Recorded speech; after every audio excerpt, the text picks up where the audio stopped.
원장님은 미용실 문을 닫고 저만 남으라고 했습니다.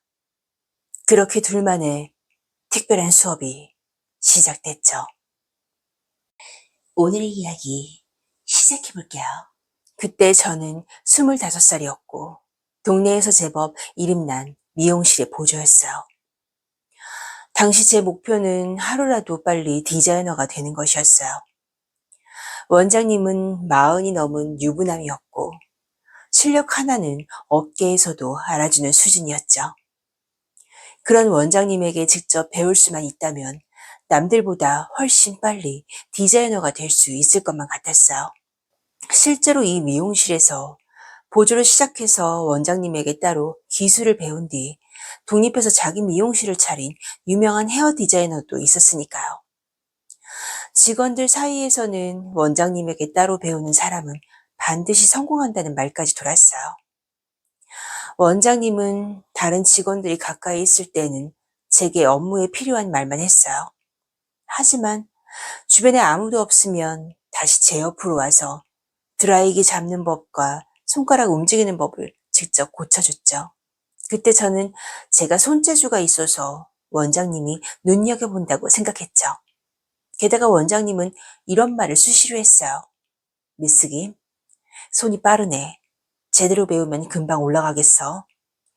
그 말을 들을 때마다 욕심이 커졌습니다. 어느 날 마지막 손님이 나가고 직원들이 퇴근 준비를 하고 있을 때였어요. 원장님이 카운터에 있던 제게 다가와서 다른 직원들은 듣지 못하게 말했어요. 미스 김, 디자이너 빨리 되고 싶지? 네, 기회만 주시면 열심히 배우겠습니다. 영업 중에는 제대로 가르칠 시간이 없어. 오늘은 내가 좀 바쁘고 내일은 시간이 되니까 끝나고 남아. 내일이요? 그래. 다른 애들한테는 말하지 말고. 그 말을 듣고 원장님에게 직접 기술을 배울 수 있다는 것도 좋았지만 무엇보다 제 실력을 인정받는 것 같아 기뻤습니다. 다음날 출근한 저는 저녁에 있을 수업만 생각했어요. 오후가 되자 원장님이 제 뒤를 지나가며 저만 들을 수 있게 말을 했죠. 오늘 알지? 그리고는 제 볼을 살짝 꼬집더니 아무 일도 없었던 것처럼 손님에게 갔습니다. 저는 원장님이 만지고 간 볼을 손으로 살짝 만져봤어요. 원장님의 향수 냄새가 제 볼에 그대로 남아있는 것만 같았습니다. 정말 아무도 모르게 저만 특별 대우를 받는 기분이었어요. 영업이 끝나자 직원들이 하나씩 퇴근했습니다. 저는 수건을 정리한다는 핑계로 마지막까지 남았죠. 직원들이 모두 나가자 원장님은 출입문을 잠그고 블라인드를 내렸습니다. 원장님은 혼자 콧노래를 부르며 제 곁으로 다가왔어요. 많이 기다렸어? 네. 그렇게 배우고 싶어? 네, 저도 빨리 디자이너가 되고 싶어요.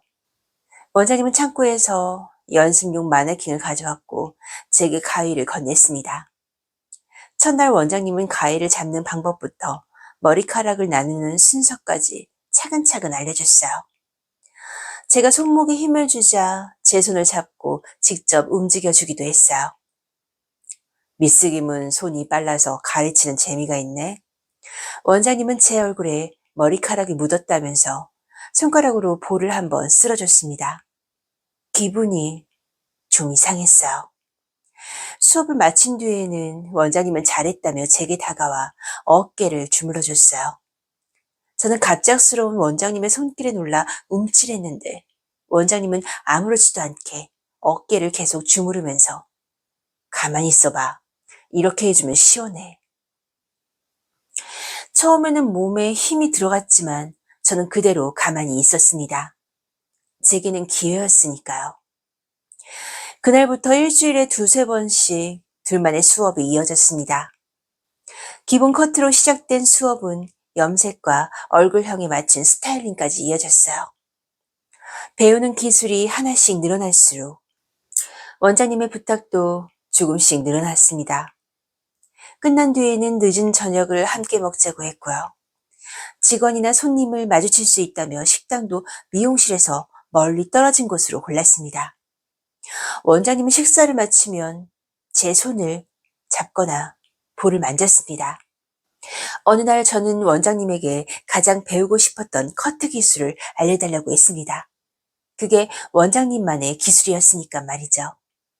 그런데 원장님은 제 말을 듣더니 꺼내놓았던 가위를 다시 정리함에 넣더라고요. 오늘은 여기까지 하자. 원장님, 그 기술도 알려주신다면서요.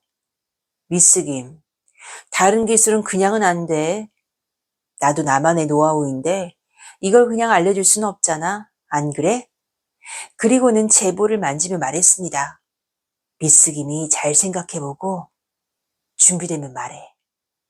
기다릴게. 저는 그 말이 무엇을 뜻하는지 알면서도 모르는 척 했습니다.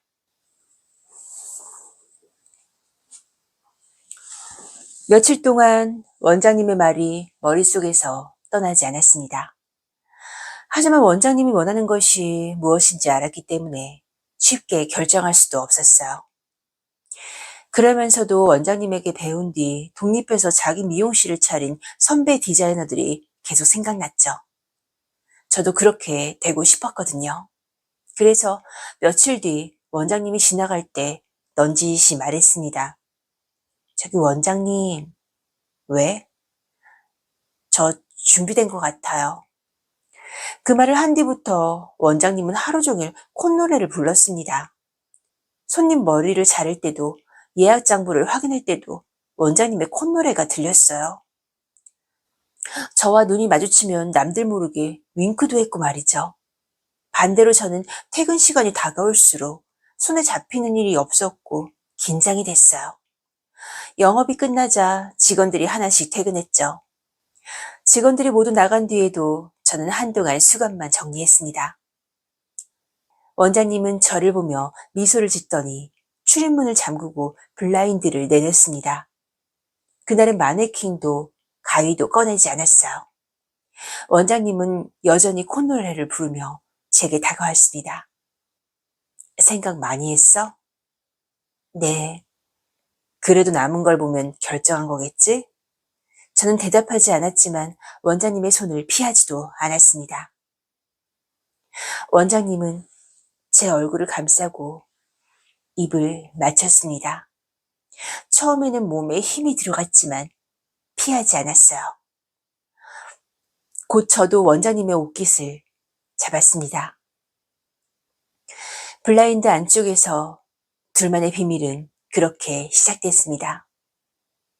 얼마 후 원장님은 제 머리카락을 정리해주며 자, 이제 자기는 내 사람이야. 그리고 말했습니다.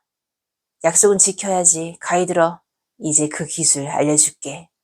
저는 떨리는 손으로 가위를 받았습니다.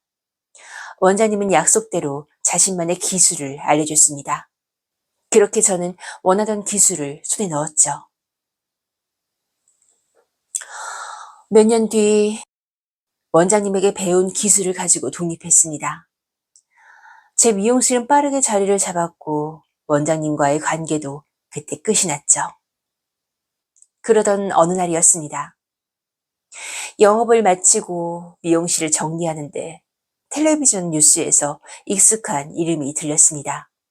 화면에는 예전에 일했던 미용실과 원장님의 얼굴이 나오고 있었습니다. 여러 명의 전직 보조가 기술을 배우는 과정에서 원장님에게 부적절한 요구를 받았다고 폭로한 겁니다. 한 여성이 얼굴을 가린 채 말하더군요. 제가 들었던 말과 똑같았어요. 준비되면 말하라고 했다고요. 그제야 알았습니다. 저는 손재주가 좋아서 특별히 선택받은 게 아니었어요. 원장님은 성공하고 싶어하는 보조들에게 같은 방법을 반복했던 거죠. 폭로가 이어지면서 원장님의 미용실은 문을 닫았습니다. 저는 그 뉴스를 보면서도 제가 겪은 일을 그 누구에게도 말하지 않았습니다. 그 기술을 얻기 위해 무엇을 내줬는지는 평생 말할 수 없으니까요.